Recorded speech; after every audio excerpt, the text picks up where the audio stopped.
హే everyone, కొంచెం ఈ వీడియోని ల్యాండ్స్కేప్లో పెట్టి చూడండి. ఈ వీడియో ఏంటంటే మా పేరెంట్స్ ఇంటి దగ్గర మా చిన్న అమ్మమ్మ వాళ్ళు ఉంటారు. సో వాళ్ళు ఇల్లుని చాలా బాగా డెకరేట్ చేసుకుంటారు, చాలా నీట్గా పెట్టుకుంటారు, చాలా ఎస్థెటిక్గా ఉంటుంది. సో ఎంట్రన్స్ చూసారు కదా ఎలా ఉందో, ఒక మామిడాకులతో డెకరేట్ చేసినట్టు పెట్టారు. అండ్ ఇది తులసమ్మ దగ్గర. సో ఇక్కడ కూడా ముగ్గు పెట్టి ఇవన్నీ అరేంజ్ చేసి నీట్గా చూసుకుంటారు. అండ్ ఈ రుబ్బురోలు ఇవన్నీ చూసారు కదా, మా అమ్మమ్మ ఇంకా రుబ్బురోలులోనే పిండి రుబ్బుతారు అండ్ పక్క దాంట్లోనే చట్నీ చేస్తారు. ఇది దేవుడి గది అనమాట.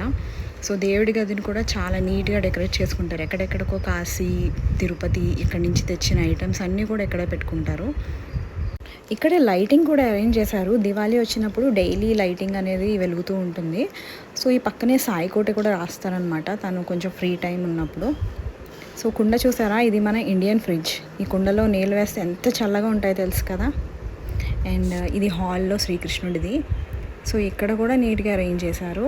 అండ్ అప్పుడప్పుడు భోగికి మేము వెళ్తూ ఉంటే పొద్దున్నే లేచి ముగ్గులు వేసి భోగికి కావాల్సిన పుల్లలన్నీ తెచ్చి నీట్గా భోగిమంట వేస్తారు. అండ్ ఇప్పటికీ పిండి రుబ్బుతారని చెప్పాను కదా, ఇదే విజువల్ వీడియో.